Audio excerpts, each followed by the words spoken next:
Bismillahirrahmanirrahim. Assalamualaikum warahmatullahi wabarakatuh, teman-teman kelas 4. Nah, materi tematik hari ini adalah kita belajar IPS dan PPKN ya. Untuk IPS-nya, teman-teman silahkan buka di buku halaman 139. Nah, ini kita akan membahas tentang keragaman ekonomi di Indonesia di bidang pertanian. Nah, karena di Indonesia itu banyak yang bekerja sebagai petani. Indonesia dikenal sebagai negara agraris karena sebagian besar penduduknya memiliki mata pencaharian di bidang pertanian. Nah, kenapa di pertanian? Karena kondisi tanahnya yang subur dan iklim tropis. Iklim tropis itu maksudnya ini ya, ada hujan dan ada panasnya. Nah, kita kan ada ada bulan-bulan tertentu yang hujan. Nah, di saat itu petani bisa mendapatkan air yang lebih untuk irigasinya. Nah, keragaman ekonomi di Indonesia di bidang pertanian itu dibagi menjadi 4. Yang pertama adalah bercocok tanam. Nah, untuk petani kita udah sering bahas. Kemudian yang kedua adalah peternakan. Nah, peternakan itu sendiri ada 2 macam, yaitu peternakan besar dan peternakan kecil. Kalau peternakan besar itu adalah peternakan dengan modal besar, sedangkan peternakan kecil adalah peternakan dengan modal kecil. Nah, perhatikan lagi halaman 140. Nah, dilihat dari jenis hewan yang dibudidayakan sebagai berikut. Berdasarkan hewan-hewannya yang dipelihara, dibagi juga seperti ini. Ada peternakan unggas, hewan kecil, dan hewan besar. Nah, contoh-contohnya kalian perhatikan ya. Kalau hewan kecil itu meliputi kelinci, kambing, dan domba. Dan hewan besar, sapi, kerbau, dan kuda. Nah, untuk hasil peternakan itu sendiri, hasilnya adalah telur, daging, kulit, susu, dan bulu. Tapi selain itu, selain untuk dikonsumsi manusia, ada juga hasil yang berupa kerajinan. Contohnya dibuat tas, sepatu, sandal, jaket, sarung tangan, dan kok bulu tangkis. Nah, seperti itu ya peternakan. Yang ketiga adalah perikanan. Nah, perikanan di Indonesia juga sangat maju. Karena apa? Di Indonesia 2/3 luas wilayah Indonesia berupa perairan. Nah, teman-teman, jadi tanahnya kita atau pulaunya kita itu cuma hanya sepertiga. 2/3-nya berupa perairan. Nah, ini sangat mendukung untuk perikanan. Nah, perikanan sendiri itu dibagi menjadi 2, yaitu perikanan laut dan darat. Perikanan laut itu berarti proses pengambilan ikan yang langsung ke laut. Sedangkan untuk yang darat ini adalah hasil budidaya, misalnya ikan lele, kemudian bandeng, itu yang biasanya dibudidayakan di daerah danau, sungai, atau rawa. Paham ya teman-teman? Jadi perikanan itu dibagi menjadi 2, yaitu laut dan darat. Yang keempat adalah bidang kehutanan. Hutan. Nah, hasil hutan itu ada 2 juga. Yang pertama adalah hasil hutan berupa kayu, dan yang kedua adalah hasil hutan non kayu. Maksudnya non kayu yang dimanfaatkan adalah bukan kayunya, ya kayu tapi dimanfaatkan dengan berbeda. Misalnya kina, karet, damar, dan sagu. Kina, karet, damar. Kalau karet dan damar itu diambil getahnya.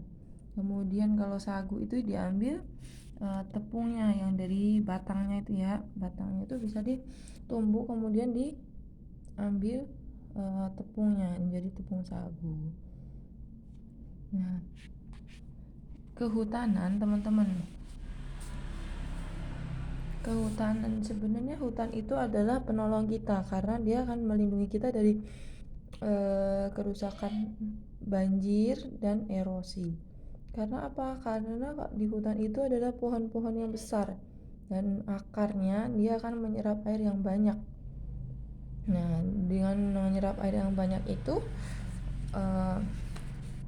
air akan terserap ke dalam tanah. Tapi sekarang sudah banyak hutan yang gundul, maka akan terjadi banjir dan erosi yang banyak. Oke, penjelasan sampai situ. Kemudian teman-teman, nah untuk IPS selanjutnya ini ada teman-teman buka halaman 146 tentang keragaman ekonomi di bidang non pertanian. Nah tadi ada di bidang pertanian ada 4, sekarang bidang non pertanian yang bukan pertanian. Kegiatan ekonomi itu yang menghasilkan uang ataupun sumber daya ya teman-teman. Nah sekarang non pertanian kita lihat pertambangan. Yang pertama pertambangan, yang kedua industri, yang ketiga perdagangan, dan yang keempat bidang jasa. Nah pertambangan itu sendiri, pertambangan berarti adalah mengambil sumber daya, menambang atau menggali ya.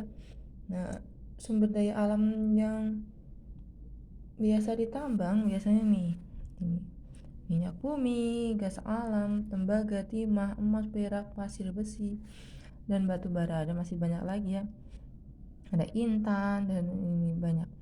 Nah untuk di Indonesia contoh PT yang mengelola tentang pertambangan adalah PT Aneka Tambang Tbk, melakukan penambangan emas, perak, dan bauksit. Kemudian PT Bukit Asam melakukan penambangan batu bara di Bukit Asam, Sumatera Barat. Nah itu dua contoh perusahaan yang mengelola pertambangan di Indonesia. Nah penambangan emas oleh warga masyarakat banyak dilakukan di daerah Kalimantan. Nah karena apa? Di sana banyak ada sumber daya emasnya. Kemudian di Yogyakarta ada penghasil pasir karena di sekitar Gunung Merapi.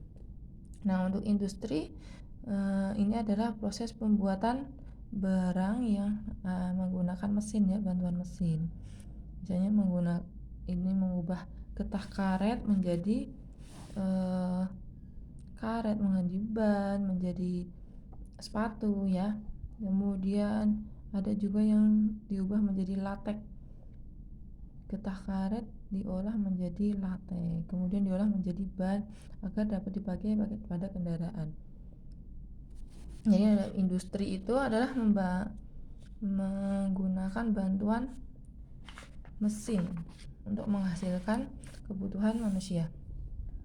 Perdagangan teman-teman paham ya. Nah kenapa harus ada perdagangan dalam kehidupan sekitar kita? Karena teman-teman kalaupun kita beli barang ke pabrik langsung, pasti kita akan jauh, tidak tahu tempatnya, dan rugi ya. Walaupun kalau beli di pabrik akan lebih murah, tapi tentunya dihitung-hitung biaya ongkos belinya, kita lebih baik beli di warung atau di pasar seperti itu. Itu penjelasan kenapa kita tidak beli langsung ke pabrik. Oke, untuk penjelasan IPS sampai situ, terima kasih, dipahami ya teman-teman. Nah silahkan tulis yang jawaban ini ya, kerjakan soal yang ini. Yang ini teman-teman isi ya, 149, tugasnya nyanyi aja. Oke, assalamualaikum warahmatullahi wabarakatuh.